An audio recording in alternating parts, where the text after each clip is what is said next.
Welcome back to Rancho del Lago 2021. I'm CheryLynn, and I will tell you why you should not get a turkey. But we're going to get to that in just a little bit. Right now, forgive me, my eyes are a little swollen. I'm having allergies.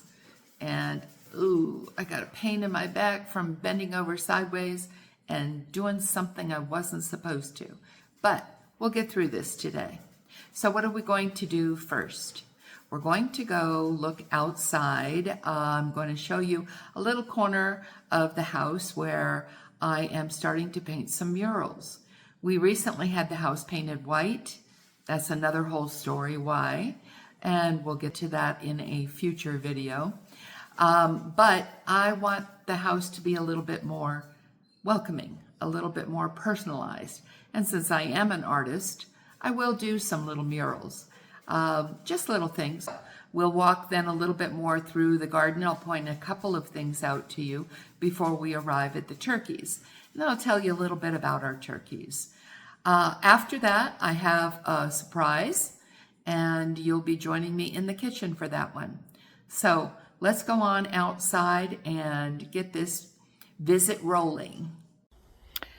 Well, here we are on the west side of the house where we have the bunny rabbitry, I should say, and a big mess because we're in the process of building some wicking beds.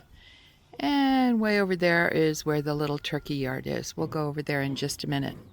While we're right here, I wanted to show you that I'm just starting to paint some murals on the side of the house here.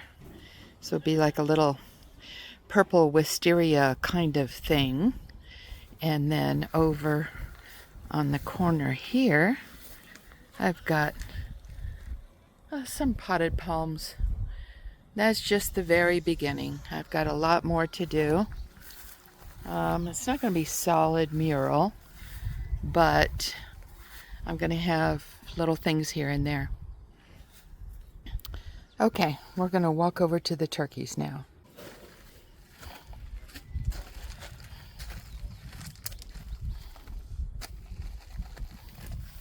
This is mint. This is a moringa. We have several other kinds of trees and plants, a big stand of bananas out there. All kinds of stuff. And we are just getting to the point where, with some hired help, we're getting this into a manageable piece of property here, this little side yard, because it, you can see in the back, the weeds have grown as tall as me, and I'm 5'8". Okay, there's a tree in there in the weeds that we will see shortly. That's a tamarind. If you've never heard of tamarind, look it up. It's very interesting. And we can go in the grocery stores here and see tamarind pods that are for sale. In fact, I saw some today. 35 pesos for a kilo. That's 2 pounds, basically. Okay, what do I hear over here? Here's our turkeys, but here's my big boy kitty cat, too. We have 6 cats, and this is the only boy. All of our little cats are fixed, so they don't make new ones. And the turkeys. This is Jerry and Elaine. They're just so cute. They're just 11 weeks old. We got them when they were between 1 and 2 weeks old. And about the white one is the girl, and she will, she will about 7 months old-ish start being in the mode to lay eggs. Oh, I hear you. I hear you, baby. I hear you. And then they don't become sexually active where eggs would be fertilized until they're about a year old. And these two are not going to be Thanksgiving dinner. These two are going to be egg producers so that we can have more turkeys later. Now, I've learned a few things about turkeys. One thing is I do have to be careful and make sure that they go into their house. They are not the brightest critter, but we are in the rainy season. And in the rainy season, if they get really drenched because they were too dumb to go in their house, then they could get very sick and die quickly. So we try to come out here every night and put them in their little house and block them in so they're in there away from the rain and the cold, and then let them out again in the morning. But he is a beautiful boy, isn't he? Yes, Mr. Jerry and Miss Elaine. My son Daniel, and the names that he gives his critters.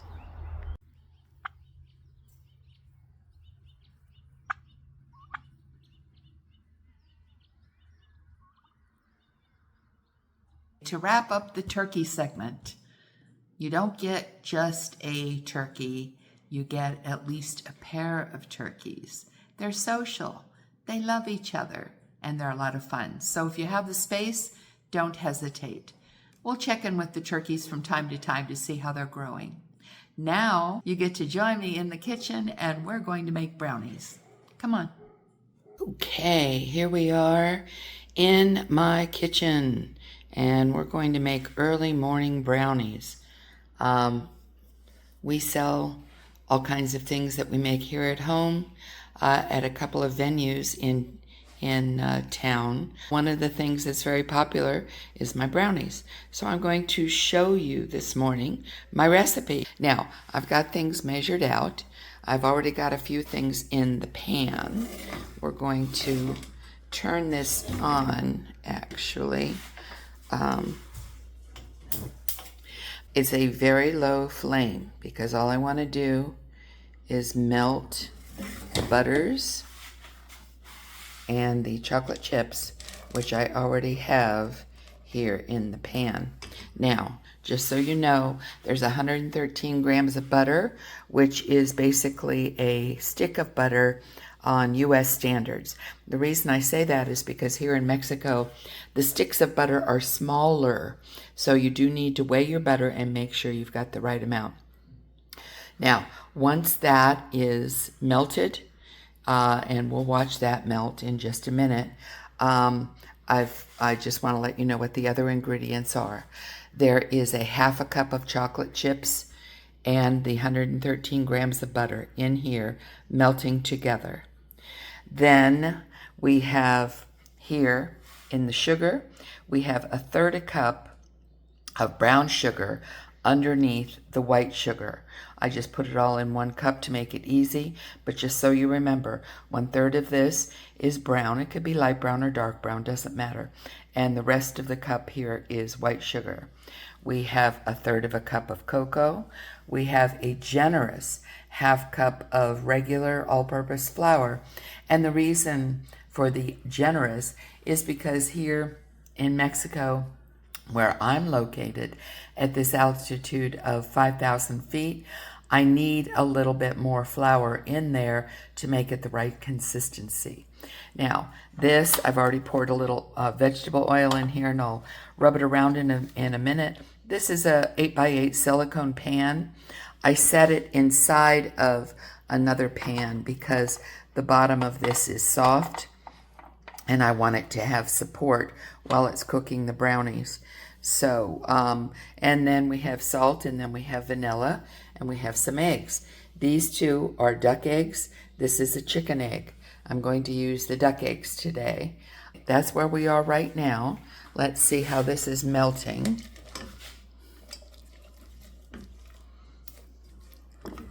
Okay, it's going to be a minute. Sorry for the shadows. It's very, very early, and this is a light that's on the ceiling in the middle of my kitchen.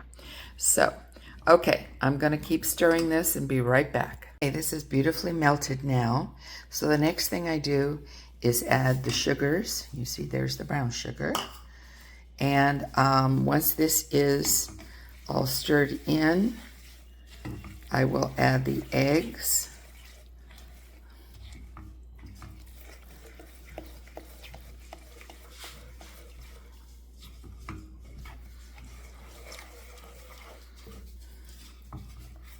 I love this one pot thing here, and then it just pours into the pan, and we're set to go. Okay, let's see if I can do this with one hand. Now, duck eggs are much stronger. Whoops, I'm not showing you the right thing here. Than chicken eggs. I got a little piece of shell in there. There we go. The shells are much stronger, so I have to hit them a little harder. And look at how beautiful that orange yolk is there. Okay, I broke the yolk on that one. Let's get it out. Big, beautiful eggs. Okay. We have 25 white Pekin ducks here. They're taking a bit of a vacation right now. It's a molting time. We just had a season change, basically, from hot, hot, hot and dry about the middle of June. So it's been about 5 weeks now. We've been in the rainy season. And yeah, get that stirred in real good. So the ducks are readjusting to time change because the days are getting longer. We have about 13 hours of light now.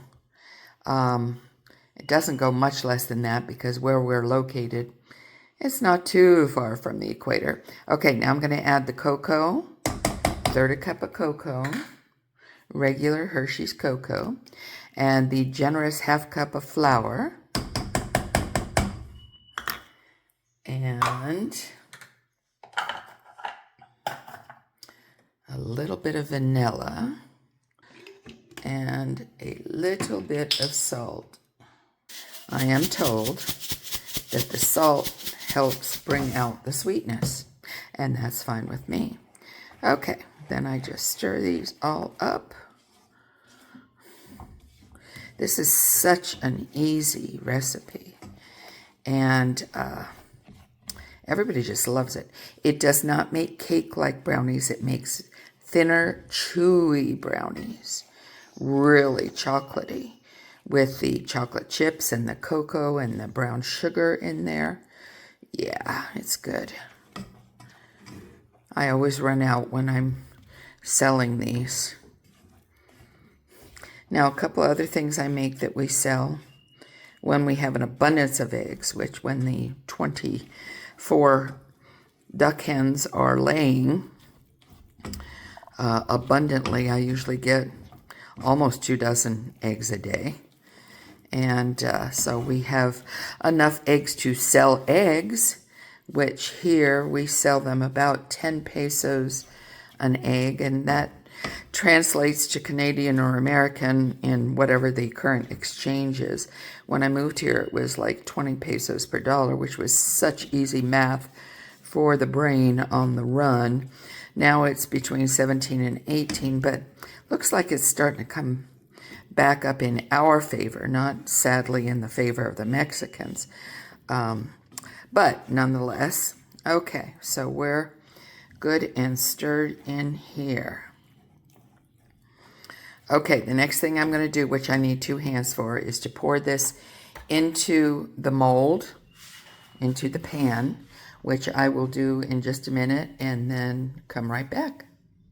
Everything's all poured in and smoothed out, and I wanted to mention that this silicone pan that I use, you could use metal or glass.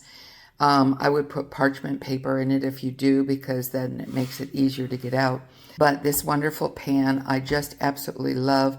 It was given to me by my friend Sarah when she moved away from here back to Texas, and I must have used it 100 times. It's fantastic. This is going into an oven that is like 170 Celsius, 350-ish Fahrenheit, and it goes in for 30 minutes. So I set the timer on my phone and put the light on, and we will look at it when it comes out of the oven. Okay, folks, well, that's it. They're out of the oven, and they're going to be cooling for a couple of hours. Once they're about room temperature, they'll go in the refrigerator. I will either cut them up later tonight or tomorrow morning. Those are the brownies. Okay, friends, thank you for joining me. That was the end of our second video. I hope you will come back for more. Again, please subscribe and like, and if you hit the little bell, it will notify you when we are doing a new video. So until then, have a great day and many blessings.